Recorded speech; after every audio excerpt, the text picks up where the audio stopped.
사람은 태어나서부터 사회적인 영향 속에서 자아를 형성하고 성장하게 됩니다. 관계적인 존재라는 겁니다. 이것은 사람이 하나님의 형상대로 지음을 받았기 때문입니다. 창세기 1장을 보시면 우리가, 하나님께서 우리가라고 말씀하는 것을 읽을 수가 있습니다. 하나님은 삼위일체, 이 삼위가 하나이신 관계적인 분이에요. 따라서 그분의 형상대로 지음받은 우리 인생도 관계 속에서 자랄 수밖에 없고, 관계 없이는 결코 온전한 정상인으로서 사회생활을 할 수도 없습니다. 그만큼 이 관계라는 것이 참 중요한 인생의 요소인데, 그 중에서도 우리 성도에게는 영적인 관계, 이 하나님 아버지와 또 성도들과의, 믿음의 가족들과의 이런 관계가 참 중요합니다. 그래서 오늘은 어떻게 영적으로 건강하게 바르게 관계를 세워가면서 주님 기뻐하시는 길로 걸어갈 수 있을 것인가, 말씀을 통해 귀를 기울여 보려고 합니다. 자, 세 가지를 오늘 살펴볼 텐데요. 첫 번째는 한번 따라 합시다. 나를 본받으라. 영적인 롤 모델을 가지라는 거예요. 하나님과 또 형제들과의 거룩한 관계를 잘 세우고 믿음으로 걸어가기 위해서는 영적인 롤 모델을 가지라. 17절 함께 한 목소리로 보겠습니다. 형제들아, 너희는 함께 나를 본받으라. 그리고 너희가 우리를 본받은 것처럼 그와 같이 행하는 자들을 눈여겨보라. 자, 방금 읽은 말씀에서 사도 바울은 빌립보 교회 성도들에게 너희는 함께 나를 본받으라 명하고 있습니다. 온 교회가 하나가 되어서 합심해서 사도 바울을 본받으라는 거죠. 자, 겸양이 미덕인 우리 문화에서는 이런 말을 이렇게 쉽게 할 수가 있나? 한치의 망설임도 없이, 주저함도 없이 나를 본받으라고 할 수 있나? 참 사도 바울이 교만하게 보일 수도 있을 것 같아요. 자신이 그렇게 완벽하다고 생각하나? 나를 본받으라고 하다니. 하지만 사도 바울은 이 빌립보 교회 성도들에게 뿐만 아니라 고린도 교회 성도들에게도 동일하게 이런 명령을 주고 있습니다.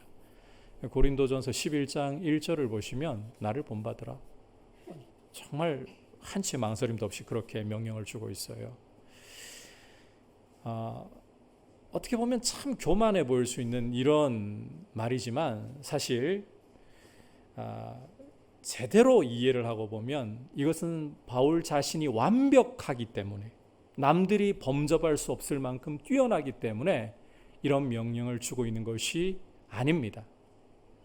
오늘 말씀만 액면가로 본다면 오해할 소지가 다소 있습니다만, 지난 시간 우리가 함께 보았던 말씀을 되새겨보면 이 오해는 다 해소될 수가 있어요. 여러분께서 3장 12절 그리고 13절 전반부를 보시면 이렇게 말씀을 하기 때문입니다.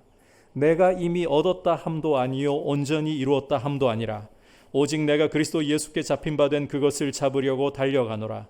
형제들아, 나는 아직 내가 잡은 줄로 여기지 아니하고. 자, 이 말씀을 보면 사도 바울은 자신이 온전히 이룬 것 아니다.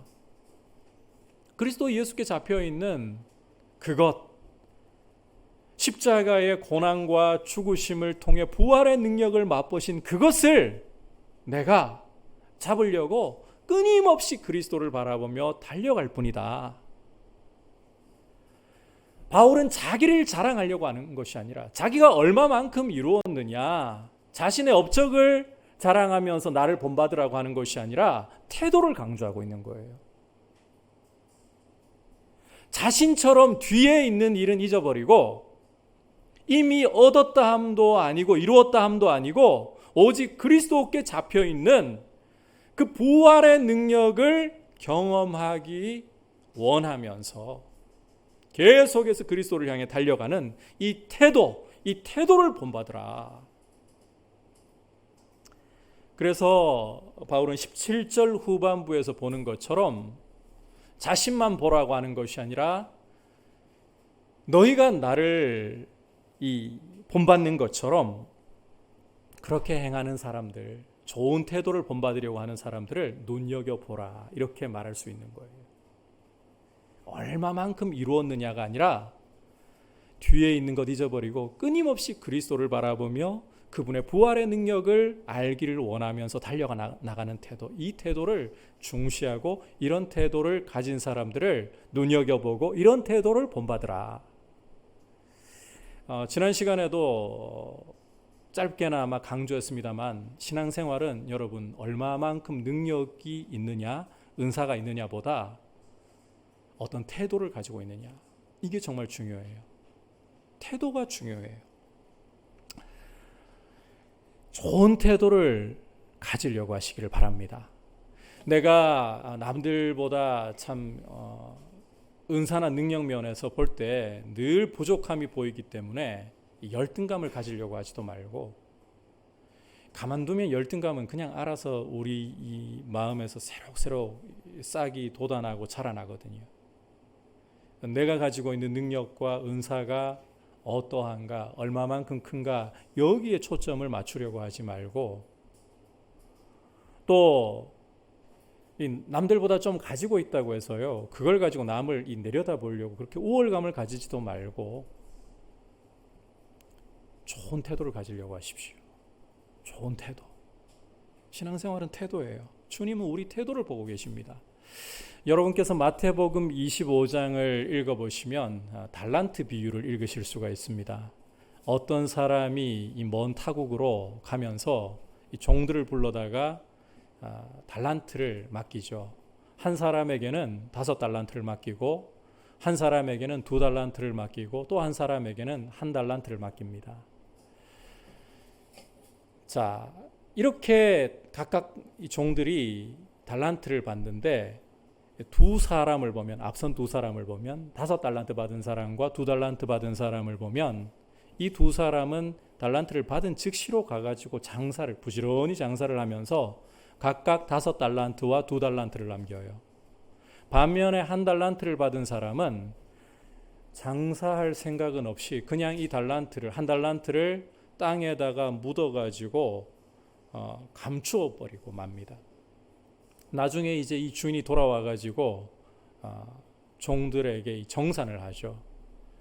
5달란트 받은 종과 2달란트 받은 종에게 먼저 정산을 하는데, 여러분이 그 마태복음 25장을 읽어보시면요, 5달란트 받은 사람이 5달란트 남겼고 2달란트 받은 사람이 2달란트 남겼는데 정산할 때 칭찬이 똑같아요.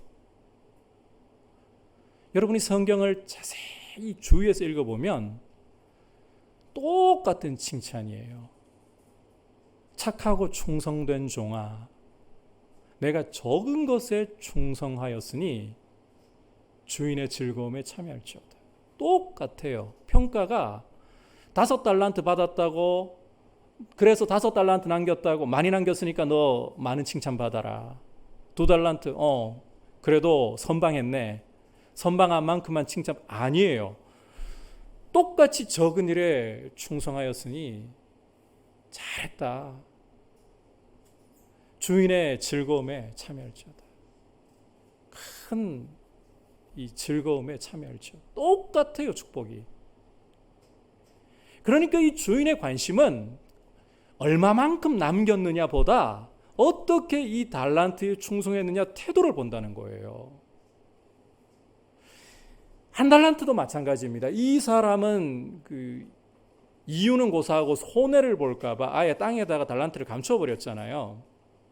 그래가지고 이 1달란트를 주인에게 내밀면서 손해 안 끼치려고 그랬습니다. 주인은 심은 것보다 더 거두려고 하고 준 것보다 더 찾으려고 하는 분이니까 손해라도 안 끼치기 위해서 저는 감추었습니다. 악하고 게으른 종아, 이 평가를 잘 들어보셔야 돼요. 이윤을 못 남긴 종아, 이렇게 하지 않고 악하고 게으른 종아, 태도를 보았다는 거예요. 결국 주님이 우리를 평가하실 때 어떤 은사를 가지고 있느냐, 능력을 가지고 있느냐보다 어떤 태도로 주님을 섬기고 있느냐, 이걸 보고 계신다는 겁니다. 물론 우리가 이 달란트 비유를 보면 각 사람에게 맡길 때는 재능과 분량에 따라서 맡겨요. 여러분, 그릇이 다른데, 이걸 담아낼 수 있는 그릇이 다른데 똑같이 맡긴다는 건 안 맞아요. 우리는 간혹 그런 생각을 할 때가 있습니다. 주셔도 똑같이 주셔야 공평이지. 여러분, 그건 공평이 아니에요. 우리는 평등을 그렇게 똑같이라고 생각하는 경향이 있는데, 그건 평등이나 공평이 아니라 회기로화예요. 여러분 생각을 해보세요. 간장 종지에다가 어떻게 이 항아리에나 담을 그 내용물을 담으라고 할 수 있겠습니까? 그러니까 우리 주님은 각자의 재능과 분량을 따라 가지고 거기에 맞게 실수 없이 채워주시거든요. 그런데 똑같이 안 주면 공평이 아니야, 평등이 아니야. 그거 회귀라지. 절대 공평의 개념이 그런 게 아니에요. 평등의 개념이 그런 게 아니에요. 그래서 분량대로 맡겨주십니다. 그런데 정산하실 때, 평가하실 때는 얼마만큼 받았느냐, 얼마만큼 가지고 있느냐, 그게 아니라 어떻게 주신 은혜를, 어떻게 주신 재능을 충성된 태도로 섬겼느냐. 좋은 태도라는 거예요. 태도를 귀하게 여기셔야 돼요. 그러니까 내가 남들보다 좀 가지고 있는 재능과 능력이 부족하다고 해서 절대로 열등감 가질 필요 없어요. 주님이 그걸로 평가하시는 게 아니기 때문에, 좀 많이 가지고 있기 때문에 남들을 좀 아래로 보려고 하는 태도, 그것도 버리셔야 돼요. 많이 받았으면 주님이 나중에 많이 찾으실 거예요. 그래서 좋은 태도를 귀중하게 여기시고, 또 좋은 태도 가지고 있는 사람들을 여러분이 눈여겨보면서 그런 사람들과 함께 주님을 향해 달려나가려고 노력하시기를 바랍니다. 뒤에 있는 일은 잊어버리시고 그리스도의 부활의 능력을 알기를 원합니다. 이 일을 위해 계속 앞으로 나아가는 이런 태도를 가지실 수 있기를 축복합니다. 아울러서 이 나를 본받으라는 이 말씀을 통해서 한 가지 우리가 중요하게 좀 알 수 있는 사실은, 다른 영역도 마찬가지일 수 있지만 특히 믿음의 영역에서 우리는 본이 꼭 필요하다는 거예요. 모델이 꼭 필요하다는 거예요. 그래서 사도 바울은 이 빌립보 교회가 갈라져서 서로 분쟁 중에 있었잖아요. 하나가 될 것을 권면하면서 이 부분에서도 모델을 제시했어요. 2장을 읽어보시면 그리스도 예수의 마음을 품으라. 이 모델을 가지고서 앞으로 달려나가는 게 너무너무 중요하다는 거예요. 우리가 어떻게 달려나가야 될지 구체적인 모델이 필요하다는 거예요. 누구를 본을 삼느냐, 누구를 모델로 삼을 것이냐, 이게 우리 인생에서, 우리 신앙생활에서 특히나 중요한 부분입니다. 모델이 있고 없고가 뭐 그렇게 큰 차이를 낼까요? 아니에요. 사람은 보고 경험한 게 굉장히 중요합니다. 그래서 제가 지금은 코로나 상황이기 때문에 참 그렇게 할 수 없는 안타까움을 가지고 있지만, 기회만 된다면 우리 젊은이들, 또 우리 아이들 밖으로 좀 보내어가지고 많이 보게 하는 게 참 중요해요. 봐야 돼요. 경험을 해봐야 돼요. 우리 남아공에 이렇게 선교관을 마련해서, 지금 코로나 사태 때문에 내년에는 이 홀씨 여행을 보낼 수 없는 형편입니다만, 이런 경험들을 우리 자녀들에게 주는 것은 보는 것이 중요하기 때문에, 본을 봐야 되기 때문에 그래요. 이게 본이 있고 없고에 따라 가지고 사람은 이게 잘하는 게 달라져요. 여러분, 좀 못 보면 뭐 어때? 안 그래요. 절대로 안 그래요. 봐야 돼요. 사람이 자라가려면 구체화시켜야 됩니다. 이 뭔가 이 모호하고 이 뭉뚱그려 가지고 좋은 태도 가지고 앞으로 달려나가라, 이래 가지고는 못 가요. 가야 될 줄은 알겠는데 그런 어떤 당위성에 대한 도전은 오기 시작하는데 어떻게 가야 될지를 몰라요. 여러분, 솔직히 예수 그리스도의 그 고난과 죽으심에 참여하고 그 부활의 능력을 맛보기 위해 노력하십시오. 어떻게 할 건데요? 어떻게? 아시겠어요? 제가 앞서 여러분들에게 그렇게 좋은 태도를 가지고 가십시오 했지만 이게 나한테 은혜가 되고 도전이 되어가지고 가고 싶은데 어떻게 갈 건데요? 어떻게? 본이 필요하다는 거예요. 그래서 교회는 앞서 믿음으로 걸어간 선진들과 그리고 지금 믿음으로 주님 앞에서 이 길을 걸어가고 있는 좋은 태도를 가진 사람들을 모델로 삼아가지고 그들이 어떻게 하고 있는가를 주위에서 보면서 계속 나가야 된다는 거예요. 내 인생에 나는 본받을 사람 아무도 없다, 나는 나야, 이런 사람은 절대로 영적으로 자랄 수 없습니다. 하나님이 그런 사람에게 남들이 경험해 보지 못한 하늘의 신령한 은사를 부어주시고 능력을 부어주셨다, 그래도 그 사람 안 자라요. 절대로 자랄 수 없어요. 자라는 건 교만이에요. 자라는 건 영적인 잘못된 우월감일 뿐이에요. 정말 믿음이 자라려면 우리는 구체적인 모델이 필요해요. 저는 여러분들께 정말 좋은 믿음의 모델들 오늘부터 좀 그렇게 하셨으면 좋겠어요. 그냥 모호하게 오늘 이 말씀 듣고요, 그래 사도 바울처럼 정말 예수 그리스도의 고난과 죽으심을 맛보기 위해 결단을 하고 부활의 능력을 알기 위해 맛보아 알기 위해 달려가야지, 이걸로 끝내지 마시고 내 주변에서 정말 내가 본받고 싶은, 완벽해서가 아니라 태도를 본받고 싶은, 그죠? 바울이 강조한 것처럼 태도를 본받고 싶은 이런 분들을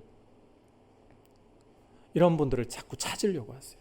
주님께 구하세요. 주님, 내 눈을 열어서 이런 좋은 인생의 태도를 갖고 있는, 믿음의 태도를 갖고 있는 분을 내 모델로 삼아서, 롤 모델로 삼아서 그렇게 함께 노력하고 나도 잘하게 보여주세요. 그래서 여러분의 인생에 귀한 롤 모델이 있어서 정말 믿음이 구체적으로 자랄 수 있도록, 구체적으로 자라야 돼요.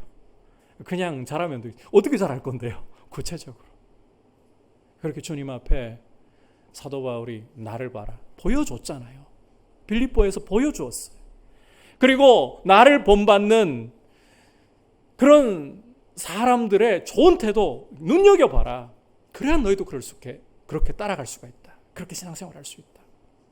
그렇게 가시길 바랍니다. 자, 이제 두 번째로 우리가 우리 하나님 아버지와 형제들과의 좋은 믿음의 관계, 그리고 건강한 믿음을 위해서 이제 주의해야 할 것이 있어요. 따라합시다. 십자가의 원수를 주의해야 합니다. 18절 19절 함께 보도록 하겠습니다. 시작.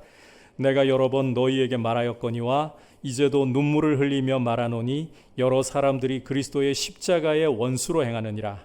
그들의 마침은 멸망이요 그들의 신은 배요 그 영광은 그들의 부끄러움에 있고 땅의 일을 생각하는 자라. 이 빌립보서를 강의하면서 참 아쉬운 게 원문에는 있는데 우리말에 빠뜨린 게 좀 많아요. 자꾸 이 우리말 번역을 보시면 없지만 18절 앞부분에 원문에는 왜냐하면이라는 접속사가 들어 있습니다. 사도 바울이 빌립보 교회 성도들에게 나를 본받으라 라고 하는 아주 중요한 이유가 이제 이어지는 말씀 속에 나타나 있다는 거예요.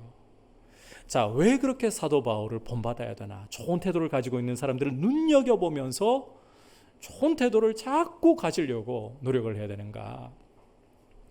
그것은 사도 바울이 전에도 여러 번 말했던, 이제는 눈물까지 흘리면서 말하는 이유 때문이라고 하죠. 그 이유가 여러 사람들이, 여러분 이 부분 주목해 보셔야 되는데 교회 밖의 사람들 이야기하는 게 아닙니다. 교회 안에 여러 사람들이 그리스도 십자가의 원수로 행하고 있기 때문이다. 여러 사람들이 그리스도의 십자가의 원수로 행하고 있기 때문이다.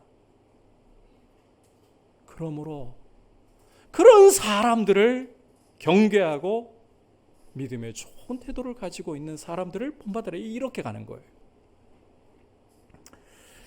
여기 십자가의 원수로 묘사되고 있는, 교회 안에서조차 십자가의 원수로 묘사되고 있는 사람들이 누구인가 구체적으로 알 길은 없어요.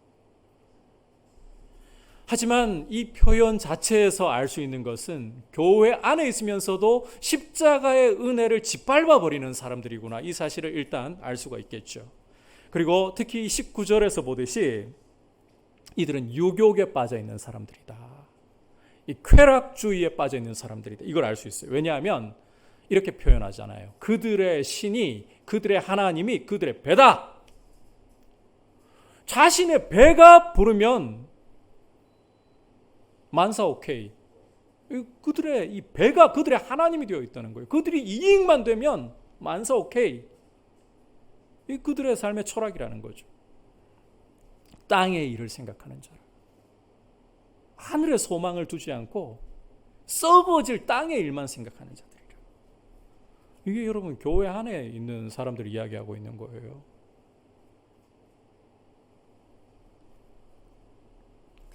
우리가 이 말씀을 보면서 참 이 교회 안에 극단적인 성향으로 흘러가는 사람들이 많이 발생하는구나.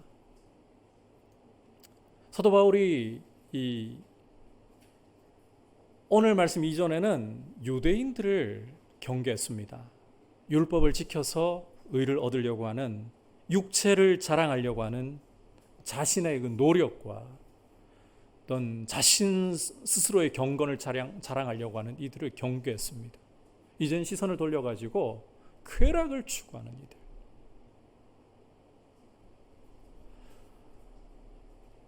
그런데 교회 안에 이런 극단들이 항상 존재한다는 거예요. 여러분, 이게 참 씁쓸한 일인데 교회라고 이런 극단이 항상 고개를 드는 것 예외 아니에요.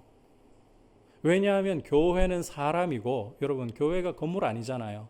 사람이고 사람들의 모임이기 때문에 우리 인생은 가만두면 절대로 중립을 지킨다고요.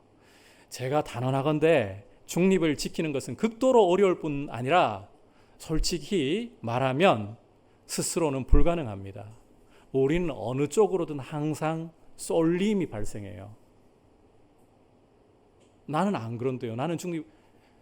죄송합니다. 앞에 서서 말씀 전하는 저도 중립을 지키기 위해 몸부림칠 뿐 절대 못 지켜요. 우리 안에도 뭐 당장 우리 대한민국의 지금 현 상황을 보면 정치적으로 우든 좌든 우리 가운데 다 쏠림이 있게 마련이에요. 이거 인정해야 돼요. 그게 사람이에요. 우리는 가만히 내버려 두면 어느 쪽으로든 극단으로 달리게 돼 있어요. 육체를 절제한 나머지 금욕주의로 빠져버리든지, 우리 이제 이 본문 안에 이야기를 하자면 무분별하게 쾌락주의로 빠져버리든지, 복음의 은혜, 복음의 자유를 이야기하는데 그 자유가 엇나가가지고 쾌락주의로 빠져버려요. 이렇게 우리는 극단으로 달리는 사람들이에요. 인정해야 돼요. 필리포 교회라는 이런 좋은 교회도 이 극단의 사람들이 일어나니까. 그래서 우리는 우리 자신의 방향 감각을 절대로 믿지 말고 우리 방향과 걸음을 제대로 놓을 수 있도록 인생의 나침반, 인생의 내비게이션을 꼭 붙들고 의지를 해야 됩니다. 하나님 말씀이라는 베드로전서 2장 2절 말씀을 보시면 순전하고 신령한 젖, 순전하고 신령한 젖을 사모하라. 순전하다는 것은 세속적인 가치관이나 오염이 없다는 거죠. 신령하다는 것은 하나님과의 관계를 어떤 것보다도 확실하게 세워준다는 거예요. 그게 신령한 개념이에요. 그런 젖, 문맥을 보면 하나님의 말씀을 가리켜요. 하나님의 말씀이라는 성경이라는 인생의 나침반을 가지고 이 성경이라는 내비게이션을 가지고 우리 인생의 걸음을 한 걸음 한 걸음 내딛어야 우리는 우로든 좌로든 극단으로 치우치지 않을 수 있는, 비로소 제대로 된 방향 감각이 나오는 거예요. 우리 스스로는 죽었다 깨어나도 쏠립니다. 어느 쪽으로든 쏠립니다. 그래서 교회 안에는 보면 뭐 정치적으로도 보수든 진보든 다 있게 마련인 거예요. 이걸 이상하게 여기지 마세요. 다 있어요. 우리 방향 감각 믿지 말고 우리는 하나님의 말씀만이 제대로 된 우리의 인생의 방향을 잡아주는 절대적인 기준이다. 그래서 여러분, 이 성경이라는 안경을, 제가 이 안경 벗어버리잖아요. 설교문 하나도 안 보여요. 이게 검은 것은 글씨, 밑줄 좀 그어놨구나. 여러분 얼굴 판단이 안 돼요. 그나마 좀 가까이 있는 신혜림 목사님 이미 접수를 했어요. 제가 신혜림 목사님, 우리 신유림 집사님도 이미 접수를 제가 했어요. 신유림 집사님, 이렇게 지금 분별이 되지. 안 보여요. 안경을 껴야 보여요. 이러면 이제 밖에 있는 석호민 집사님도 보이는 거예요. 성경이라는 안경을 끼고 여러분 우리 인생을 보아야 비로소 극단으로 안 치우칩니다.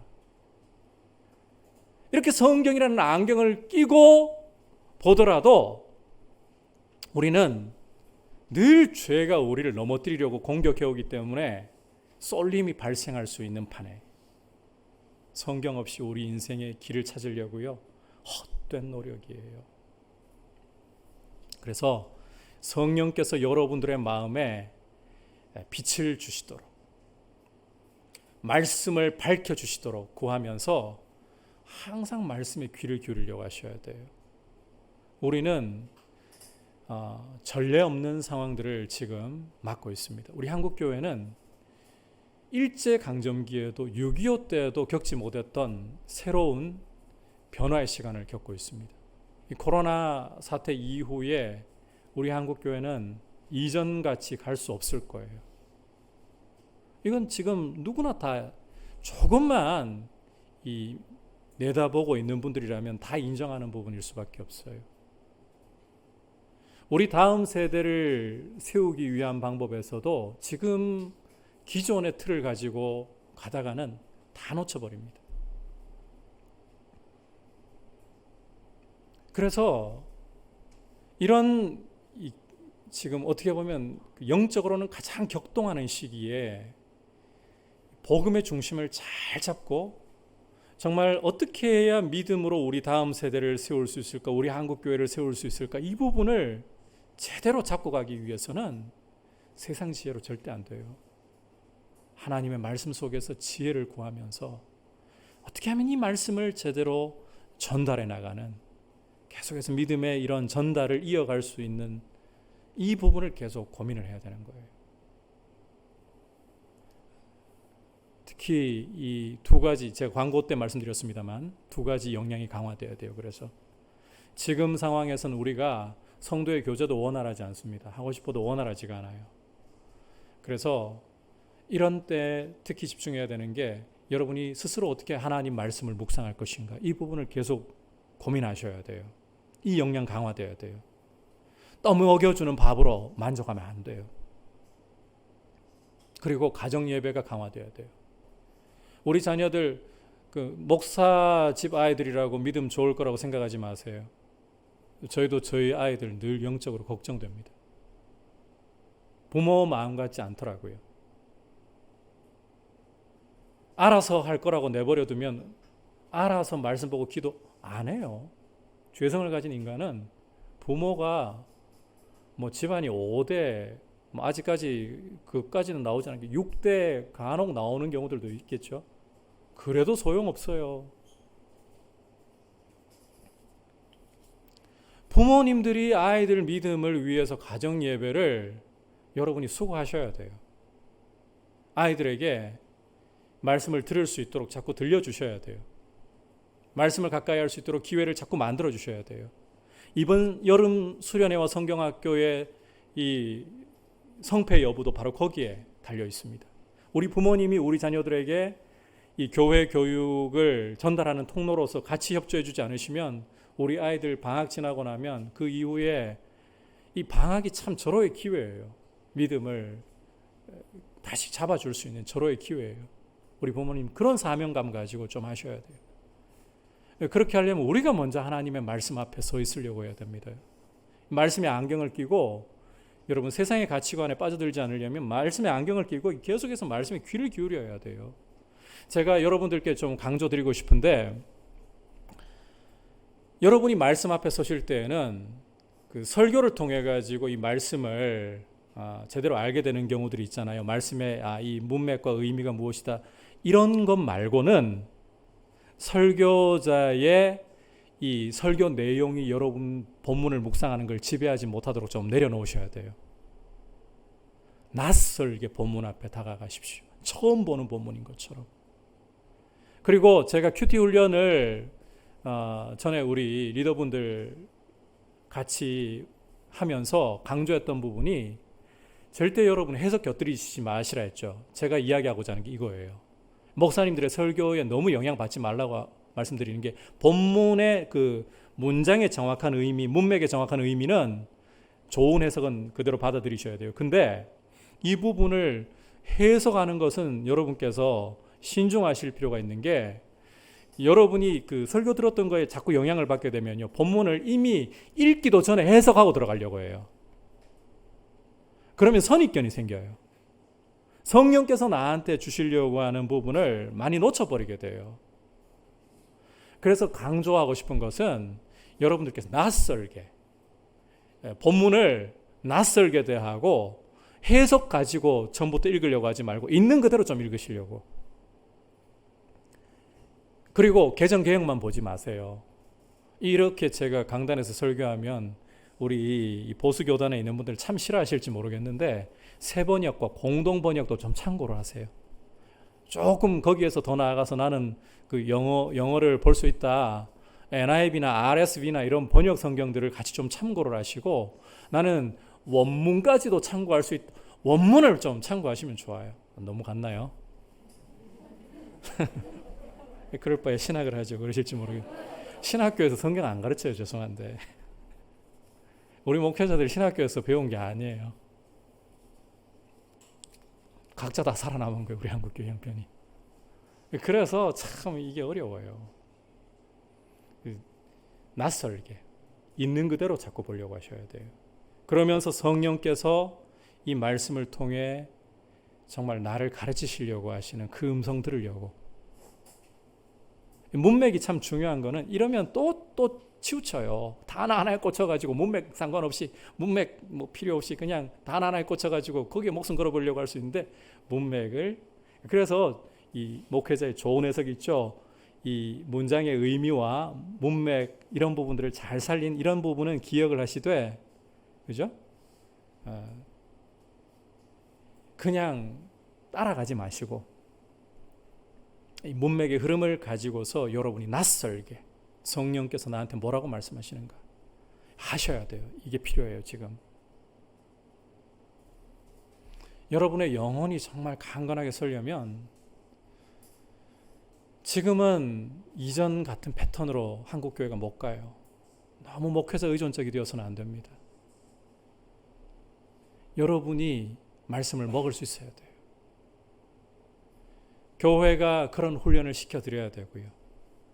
앞으로 그런 생각을 합니다. 어떻게 하면 여러분들이 말씀을 좀 스스로 먹을 수 있도록 훈련을 해드릴까? 지금 이 시대의 흐름을 봐서 연세 드신 분들은 그래도 좀 나은데 젊은이들은 영상 콘텐츠를 강화하지 않을 수 없을 것 같다는 생각이 들어요. 그쪽도 지금 콘텐츠를 만들어야 될 거라 생각을 하고 있어요. 그리고 여러분들이 이렇게 눈이 말씀으로 이 안경을 끼고 보실 때에 앞서 말씀드린 것처럼 사람이 보입니다. 성경의 안경을 끼지 않고 성령께서 말씀을 통해 보게 하시지 않으면 본받지 말아야 할 사람들을 죽으라고 본받고요. 본받으라는 사람은 안 본받아요. 눈이 가려져요. 눈이 흐려져요. 제대로 모델을 삼으려고 성경으로 눈을 밝혀두시기를 바랍니다. 이제 마지막으로 어떻게 하나님 아버지와 우리 성도들과의 관계가 건강하게 갈 것인가. 자, 이 앞에 부분을 좀 더 구체화하는 내용인데 이제 제가 성경을 굉장히 강조했잖아요. 그런데 성경을 강조한 거로도 사도 바울은 구체적이지 않다고 생각한 것 같아요. 좀 더 파고들어요. 자, 십자가의 원수들을 주의해야 된다. 그래서 이 성경이라는 안경을 끼고 본받아야 할 사람들을 제대로 본받으라고 했잖아요. 이제 이어지는 말씀을 보시면 어떻게 성경이라는 안경을 끼라, 이것도 굉장히 큰 틀입니다. 사실 굉장히 커요. 틀이. 그러다 보니까 어떻게 접근을 해야 될까요? 당장에 문제가 생겨요. 사도 바울이 굉장히 중요한 핵심을 잡아줍니다. 자, 그게 뭐냐? 자기에 대한 성경적인 인식으로 우선 자신을 보호해야 된다는 거예요. 믿음의 기초를 잡아야 된다는 거예요. 나에 대한 성경적인 인식으로. 우리 함께 20절 21절 같이 읽어보겠습니다. 시작. 그러나 우리의 시민권은 하늘에 있는지라 거기로부터 구원하는 자 곧 주 예수 그리스도를 기다리노니 그는 만물을 자기에게 복종하게 하실 수 있는 자의 역사로 우리의 낮은 몸을 자기 영광의 몸의 형체와 같이 변하게 하시리라. 이 말씀을 좀 이해하기 위해서 배경 설명을 조금만 드릴게요. 제가 빌립보서 강의를 시작하면서 빌립보라는 도시를 조금 설명드린 적이 있는데 기억하실지 모르겠습니다. 벌써 10주 전이라 가지고 기억 못하셔도 뭐 무리는 없다고 생각해요. 저도 이 말씀 준비하면서 다시 한번 찾아봤으니까 저도 까먹는 판국에 여러분들 무조건 다 기억하실 거라고 저는 생각하진 않아요. 자, 이 빌립보라는 도시는 이 특징은 좀 기억하셔야 됩니다. 로마 식민지들 가운데서 지방 식민지거든요. 그런데 아주 예외적으로 이탈리아 반도의 그 수도인 로마, 그 로마의 행정적 특권을 다 누리는 도시였어요. 지방 식민지라면 그 이탈리아 본토의 특권을 다 누릴 수가 없습니다. 평상적으로. 그런데 이 빌립보만큼은 퇴역 군인들의 도시로서 지방 식민지임에도 불구하고 로마 본토의 특권을 다 누리도록, 행정적인 특권을 다 누리도록 그렇게 호의를 베풀어 줬어요. 그러다 보니까 이 빌립보에 살고 있는 시민들은 로마 시민권자라는 이 자랑, 자부심이 대단했고요. 로마에 대한 충성심, 황제에 대한 충성심이 각별했습니다. 그리고 인근에 드라케라고 야만족의 나라가 있어요. 거기에다가 이 로마 문화를 전달하는 데 앞장섰던 그런 특징을 가지고 있는, 그게 빌립보였어요. 자, 이런 로마 시민권자임을 자랑하는 그런 빌립보 사람들, 이런 경험을 가져온 사람들에게 사도 바울은 이제 너희의 시민권이 무엇인지를 똑바로 알라고 하는 거예요. 너희는 단순히 로마 시민권자들이 아니야. 로마 시민권자라는 사실만으로도 너희가 너무너무 세상에서 자랑스럽게 살아가고 있지. 그런데 너희는 그런 로마 시민권 정도로 자랑할 사람들이 아니라 하늘의 시민권자라는 사실을 알아야 돼. 로마의 황제가 감히 비빌 수 없는, 로마 황제는 아무리 자기에게 사람들을 복종시킨다 한들 마음까지 다 복종시킬 수도 없고 그 범위라 그래봤자 제국이 전부예요. 그러나 교회가 기다리고 있는 왕 주 예수 그리스도께서는 만물을 자기에게 복종시키시는, 만물이 복종하고 경배하는 왕, 그리고 그분을 기다리는 그분의 백성된 너희는 지금은 낮은 몸을 가지고 있지만 장차 그분이 오실 때, 왕이 오실 때 영광의 몸으로 변화될 사람들, 그리고 썩지 않을 하나님의 나라를 소유할 사람들이야. 이걸 자랑해야지. 너희가 누구인가를 알아야 돼. 여러분, 이 몸이 이 땅에서 썩어 없어져 버릴 몸이라고 생각한다면, 이후가 없다고 한다면 우리는 우리 육체를 마음껏 굴리는 게 오히려 더 합리적일 거예요. 사도 바울처럼 나는 날마다 죽노라, 제일 불쌍한 사람이에요. 이후가 없는데 이 땅에서 그냥 가다가 쇠해지고 그냥 사라져버릴 육체라면 차라리 젊을 때 노세 즐기면서 놀아야죠. 그렇게 가는 게 합리적일 거예요. 그러나 우리의 이 몸은 썩어질 몸으로 끝나지 않습니다. 이 썩어질 것이 고린도전서 15장을 보시면 장차 썩지 않을 것에 의해서 삼켜집니다. 지금은 이 낮은 몸이 우리 부활하신 주님, 우리의 왕이신 주님의 그 영광의 몸으로 그렇게 주님 오실 때 일순간 변화될 것입니다. 이런 몸을 가지고 있다면, 이런 몸에 대한 소망이 있다면 우리의 이 몸을 함부로 굴릴 수 있겠느냐? 육체의 정욕을 위해, 쾌락을 위해 함부로 굴릴 수 있겠느냐? 하나님의 말씀을 잘 알면 제일 좋아요. 그것보다 좋은 것은 없어요. 부지런히 노력하셔야 돼요. 그런데 적어도 이 부분은 확실한 기초를 갖고 계셔야 된다는 거예요. 여러분이 누구인가? 예수 그리스도를 구주로 믿고 왕으로 모시고 있는 우리는 누구인가? 안 보이기 때문에 눈앞에 보이는 현실이 클 수 있습니다. 돈이 강력하고 명예가 강력하고 휘두를 수 있는 힘이 강력하게 보입니다. 그러나 우리는 이와 같은 보이는 것을 소망으로 두지 않습니다. 보이지 않는 하나님의 나라. 그러나 점점 우리에게 이미 우리 안에 이루어졌고 다가오고 있는 그 영광의 나라를 소망하고 있는 사람들입니다. 그렇다면 장차 영광으로 변화될 이 몸을 어떻게 써야 될까요? 내가 누구인가? 나는 하나님 나라의 시민이야.